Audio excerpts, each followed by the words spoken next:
Welcome back to the Mindful Psychonaut podcast. It's been a couple of weeks, but hopefully today you will enjoy this episode and find it beneficial, informative, mind and thought-provoking. So we are continuing from episode 6, which was all about free will. It was only 20 minutes long, so if you haven't listened to that, I would recommend that you do that first. It's a nice introduction into the ideas that I'm talking about today, and almost builds upon some of those concepts or just goes into them a little bit further. So if there isn't free will, then what do we have? Luck with determinism. And as previously mentioned in that previous episode, determinism is almost the state of the world.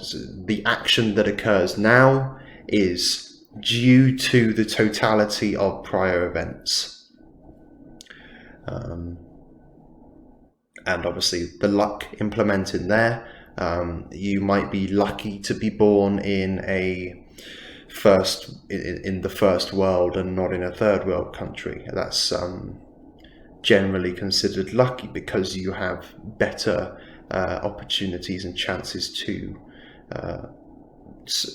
do a more developed society.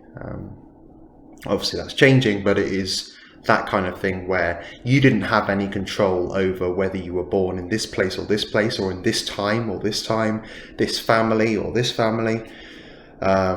It's just luck.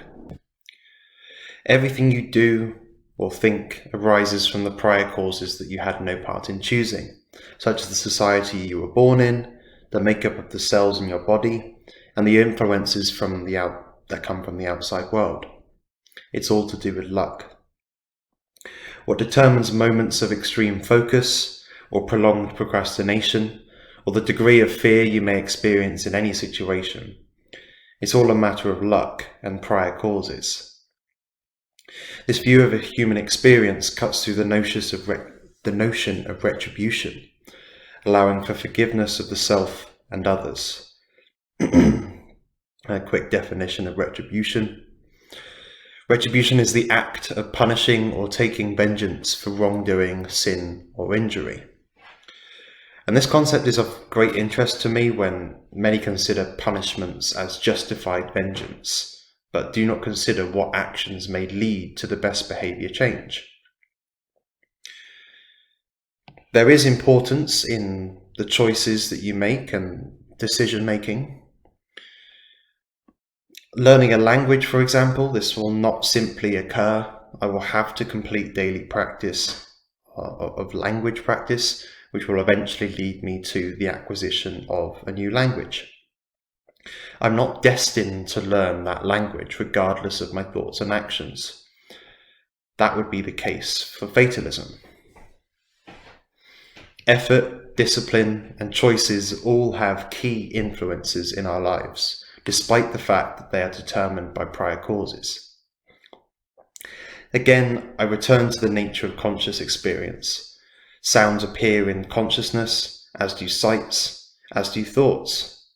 I cannot account for the fact I want to learn guitar, but only so much that I will do occasional practice.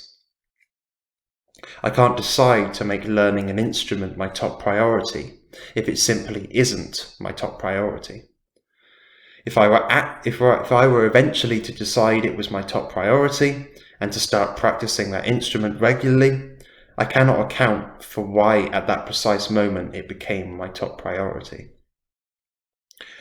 And I'm just going to play a quick clip from the Waking Up app, which is a great resource for these kind of topics and mindfulness practice as well. So it's just a couple of minutes. People sometimes ask, well, if there's no free will, then why are you trying to convince anyone of anything? People are just going to believe whatever they believe. Your very effort to convince them that they don't have free will is proof that you think they have it. Again, this is confusion between determinism and fatalism. Reasoning is possible, not because you're free to think however you want, but because you are not free. Reason makes slaves of us all. To be convinced by an argument is to be subjugated by it. It's to be forced to believe it, regardless of your preferences. Think about what it's like not to know something and then to know it, to learn something despite your prior ignorance or presuppositions to the contrary, to be placed in the grip of an argument that is valid and true, to be led step by step over foreign ground, without spotting an error, without seeing any place to put a foot or a hand to arrest your progress, to then be delivered to the necessary conclusion, is the antithesis of freedom. You're about as free as any prisoner who was ever led to the gallows. It's the lack of freedom that makes reasoning possible. That's why I know an argument that worked on me should also work on you. And if it shouldn't work on you, it shouldn't have worked on me either. Reasoning is all about constraints. 2 + 2 = 4. Where is the freedom in that? It matters that 2 + 2 = 4. And it matters that we each can be made to understand that by being forced to think under the same logical constraints. Are you free not to understand that 2 + 2 = 4? Not if you do in fact understand it. Are you free to understand it if you don't understand it? Again, no. Right? Not until the understanding itself dawns in your mind. So whether you understand something or not isn't under your control. But the difference matters, absolutely. And knowledge on all fronts matters absolutely. It's every bit as important as we imagine it to be. In fact, it's probably more important than most people imagine it to be. The physicist David Deutsch. Okay, brilliant. So I know that topics, that quote there, or that excerpt there of that theory from the Waking Up app can be complicated, and the rest of this podcast might be a little bit mind-bending, but feel free to kind of rewind and go over parts that maybe just re-listen to that clip, because the first time I listened to it, it was very just hard to get my head around, but is an important thing to consider.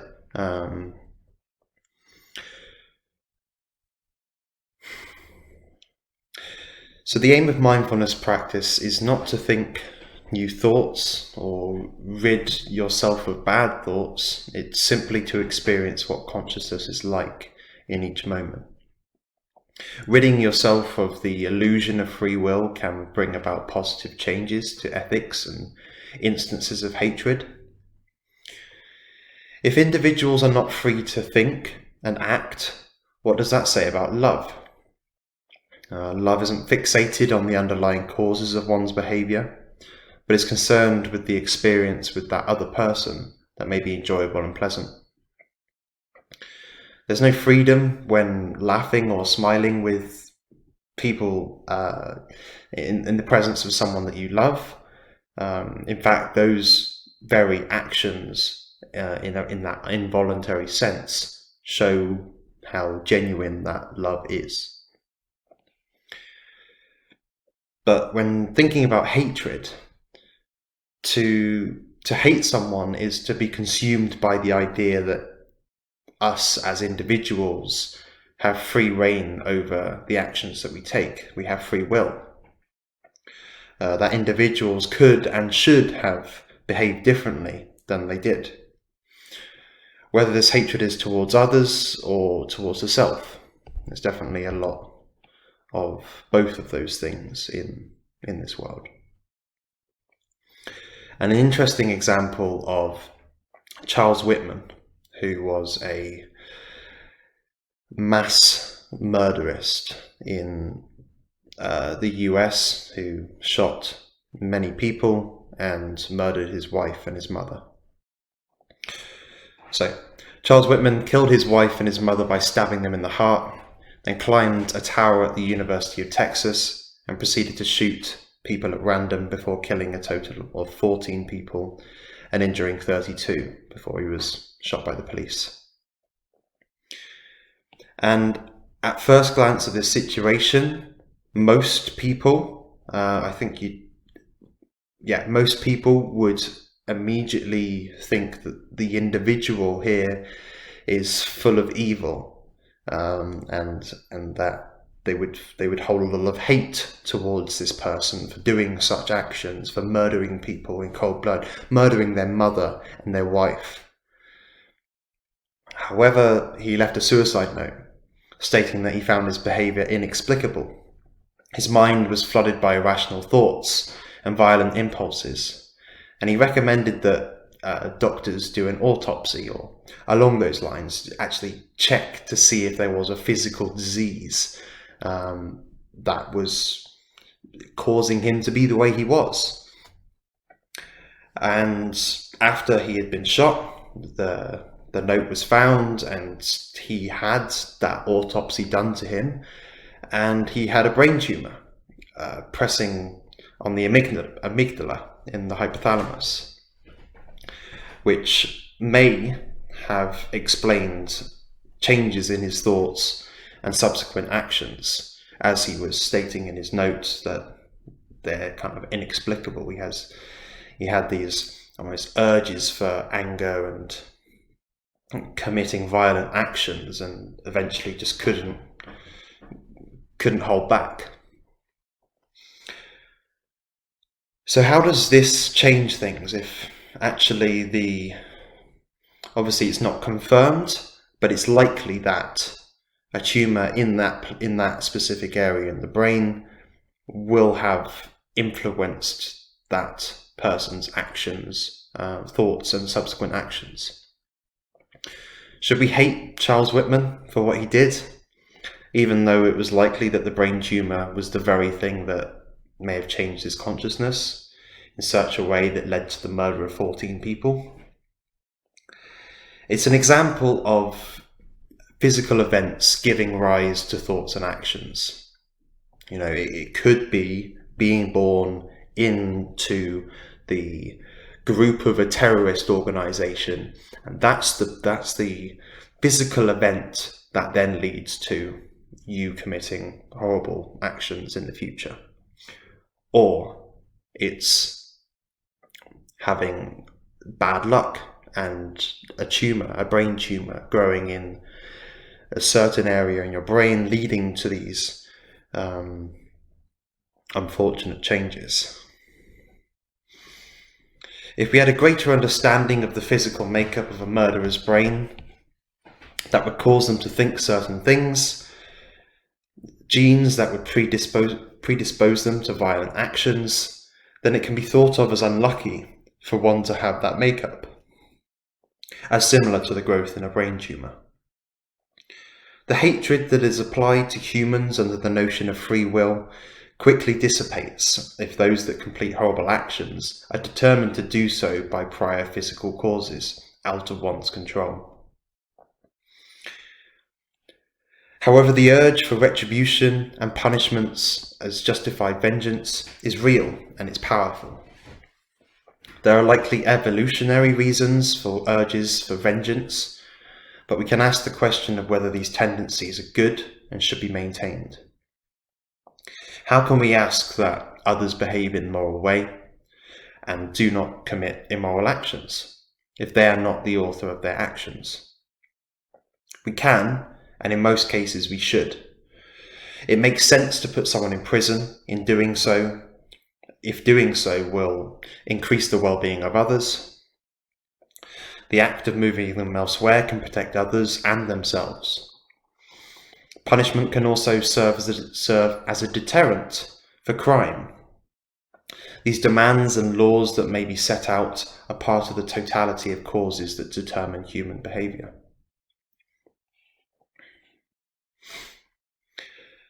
Happiness and suffering are present without the notion of free will. If a wild animal were to attack you, resulting in the loss of a limb, the problem would be present. But if we were to swap the wild animal to a person with a weapon, and the same loss of a limb were to occur, the problem would appear different. Under the illusion of free will, our subsequent experience differs between man and wild animal. To see the animal that attacked you and caused you the loss of a limb, you may not hold anywhere near the amount of hatred or the desire for vengeance as you would a person. However, if free will is an illusion, and in fact the way the world is comes about in a more deterministic sense, then why should the degree of hatred or desire for vengeance be greater in human actions than it is in casualties of weather incidents or wild animals? You're not responsible for the genes that you have, the society you're born into, the experiences that you have, but it is part of the totality of causes, which may lead you to have the mind of a murderer. And to this extent, you may be seen as unlucky. To lock this person away is justified. It will protect others. With this far greater response of hatred, we often find ourselves in a dilemma relating to punishments as justified vengeance, because they deserve it. And this brings me on to an example of prisons in Finland. So I'm just going to play a quick clip. Obviously, if you're just listening to the audio version of this, then maybe just listen to the next 2 minutes. But this is a quick clip of prisons in Finland. This man is serving a life sentence for murder. I'm sorry, I'm a little body conscious, as you can see. I've gained a few pounds. A dip in the frozen lake behind the prison is part of his regular workout routine.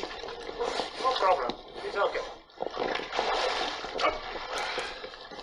Okay, your turn. Welcome to life in one of Finland's open prisons.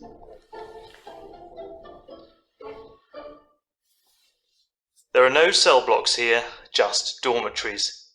Inmates come and go in their own cars. When Matti isn't at the nearby university campus, he's in his dorm room, studying for a career in tech. Some entrepreneurship books, marketing books, user experience, all kinds of digital and IT studies. And we have this kind of normality principle that prisoners should be treated equally, even though they are prisoners, but they should have access to same services and rights as other citizens. In recent years, Finland has been named the happiest and safest country in the world. Citizens here enjoy generous public benefits, universal healthcare, subsidized daycare for children, and free college tuition. Promotional films like this, produced by Finland's Criminal Sanctions Agency, document how prisoners are eased back into society, with work opportunities and help from counsellors. And the incarceration rate here is one of the lowest in Europe, a quarter of what it was in 1950. In Finland, only 1 in 3 former convicts ends up back in prison. Compare that to the United States, where 2 out of 3 get locked up again within 2 years of release. So, re-education for Matti in this video can include things such as university degrees and working towards self-employment. And some would argue, and I definitely contemplated it myself, that they're treated too nicely and that they should not have the freedoms and the niceties such as internet connection, education programs, and the freedom to move about when you've committed such a crime as murder. And this would be justified under the notion of free will. But as seen in the video, it's important to be aware that the reconviction rate for prisoners in Finland are roughly 1 in 3 compared to the US, which is roughly 2 in 3. And the US prison system being very different to that in that it involves a lot more solitary confinement as punishment for the crimes they have committed. If the locking up of an individual is to protect the rest of the individuals in society, what good is there in further punishments once they are locked up? If anything, if an education, internet and opportunities to learn are provided, the individual may return as a better person in society upon completion of their sentence, which achieves the goal of protecting and benefiting the rest of society. So it's an interesting one. I showed my mum this clip of the prison system in Finland, and it's quite difficult to deal with if you can look at it from an outsider's point of view, but if that was the person who had murdered your son or murdered your brother or your best friend, then would you feel the same? And I think it'd be quite difficult to feel that way, but interesting to contemplate nonetheless. So we'll move on to a bit about responsibility. If we don't have free will, then do we have responsibility over our actions? So what is responsibility and why does it differ between individuals? Responsibility is the state or being answerable or accountable for something within one's power, control, or management. If a basketball player who is a very beginner misses a shot, you wouldn't hold them accountable or responsible for missing that shot. They could have made the shot, but they haven't had much practice, so was unlikely to do so. A professional player, though, who misses a shot, the responsibility for that action is now far greater, despite the action being the same. This is because we assume the better, more practiced player could have and should have made it. And this can relate to differences in child misbehaviour and adult misbehaviour. It makes sense to think that normal people have the general capacity to behave well, and to not behave well, individuals could be punished and should be admonished to behave better in the future, and deter others from behaving in such ways. To say that the professional basketball player could have and should have made that specific shot that they missed is to assume free will. You can say that the basketball player could have made a similar shot, and the professional basketball player likely does make those similar shots. But something that was necessary for the successful completion of that specific shot was missing, and it led them to failing it. It could have been that the required focus and effort for a successful shot was missing in that very moment, and because it was missing, they failed the shot. Was there free will in the effort that was given by the player leading to the failure of the desired outcome? If we could rewind time, everything, the universe being in the exact state that it was in before, would they have been free to put in any more or any less effort than they did in that very moment? And the deterministic point of view is that they don't have that free will, and they would have done exactly the same thing, put exactly the same effort, and failed in exactly the same way.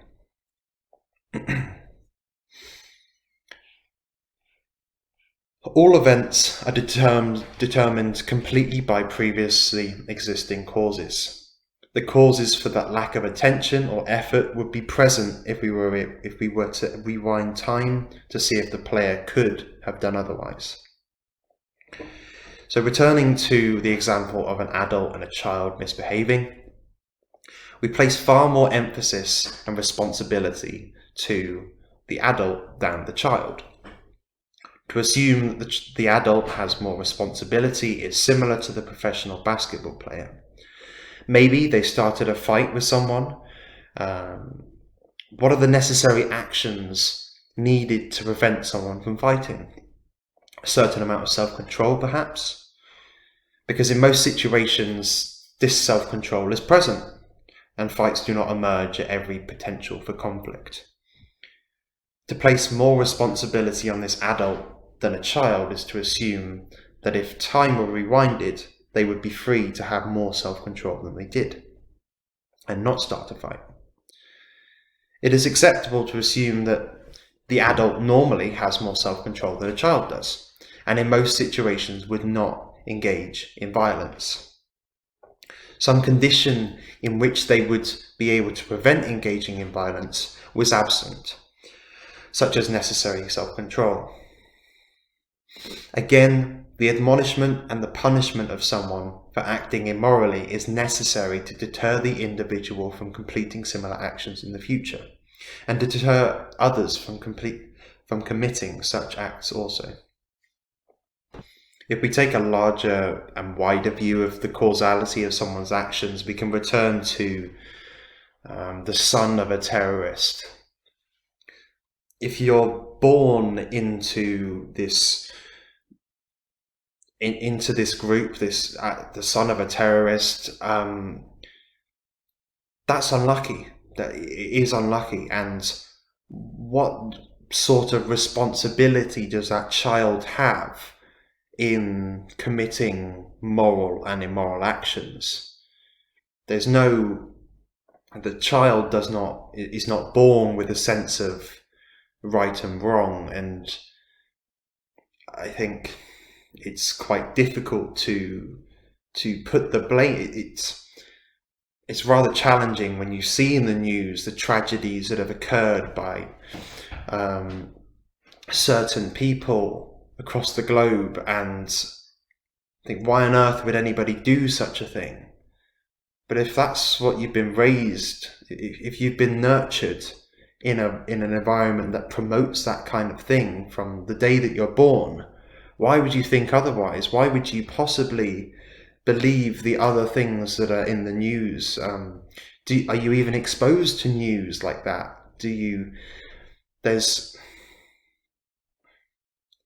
It's difficult to put the responsibility on that child who then grows up to be an adult and commits horrible actions.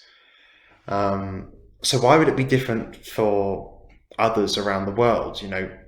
Returning to Charles Whitman, if Charles Whitman did not have that tumour in his brain, would he have completed the acts that he did? And in all likelihood, it would have been no. And it's difficult to place more responsibility on, say, Charles Whitman, who did murder lots of people, potentially because of this brain tumour, and a child who was just born into the wrong place and the wrong family and the wrong society. It's interesting to think about. And we finally come to the final part of the episode, which is, if we don't have free will, then why do anything? And the illusion of free will arises through our distraction to how experience actually arises in consciousness. Some believe in what is known as compatibilism. Compatibilism is the belief that free will and determinism are mutually compatible, and that it is possible to believe in both without being logically inconsistent. It suggests that an individual is free as long as they are not influenced by outer or inner compulsion, preventing them from acting on their desires. That is to say that an individual who feels like murdering someone and then commits murder is free to do so. However, this fails to regard the nature of consciousness and how thoughts arise. How is one free when doing what one wants and desires, when the very desires are the product of prior events that you have no role in choosing? Underlying truths, we feel or presume an authorship over our thoughts and actions that is illusory. We do not choose what we choose, and we do not choose what we choose. So this would be returning to the thought exercise or example from the previous episode 6 on free will, where you're choosing a film at random, or you're having here's a free will exercise. Choose a film. That's your freedom. You have freedom to choose whatever film you want. Okay, so maybe 4 films popped up in your head for whatever reason, and you decided out of those 4 that you were going to pick Finding Nemo. You did not choose what you chose. So those 4 things that popped up, did you choose those 4 things to pop up randomly? So that's what I mean by saying you did not choose what you choose. And you can play that idea, you can play that exercise of whether you have free will in that actual decision that you make. You're not free, so let's take cities for example. If you were to think of a random city, so you've probably thought of a city now. Why was it that you thought of that city? So you're not free to choose names of cities that you don't know, but there are lots and lots of cities that you do know are cities. Why did any of those were you free to choose from any of those possible cities? Or were you free to choose the cities that did not arise to you? If I mentioned a city to you now that you knew was a city but didn't pop in your head, were you free to choose that city in that very moment? And you can repeat that quite a lot. Going back to the films thing, you can just choose another film. It's an interesting exercise. So when contemplating this idea, many will ask the question, why do anything? If everything is determined, then whatever should happen will happen. But this is confusion between determinism and fatalism. Fatalism subjugates all events or actions to fate or destiny, irrespective of thoughts and actions. Determinists do not accentuate a submission to fate or destiny, but agree that human action is determined by a causal chain of prior events. To sit back and see what happens, to attempt to do nothing, is itself a choice which will contribute to the determinisms of action. It may also be quite difficult to do if you ever try to do nothing. You are no more in control of the next thing you do than being born into the world. The only tools available to you in consciousness are those that have been acquired from past moments. This view of ourselves, being systems subject to influence, can act in ways to change who we are and what we do, irrespective of free will. And the takeaway from this deterministic view of the world can, on its surface level, seem quite depressing. If you don't have free will, then why does it matter? I'm not the author of my thoughts and actions, but I think it allows you to have less of an attachment to those negative feelings that occur and the emotions. And there's definitely less rationale for hatred. If people are simply consequences of the prior causes, the totality of prior events that has led them to this moment, there's less rationale for hatred, and there's definitely more rationale and room for compassion. So if you've enjoyed that episode, do let me know what you think. Let me know whether you agree with me, or not with me, but the deterministic, not ideology, the deterministic proposition of the way the world works. Whether you think we have free will, whether you think it's fatalism, or whatever it might be. Whatever your thoughts are about this, questions, ideas, let me know. Comment down below. Share this with a friend. Maybe make them scratch their head a little bit, and tune in for another episode of the Mindful Psychonaut podcast.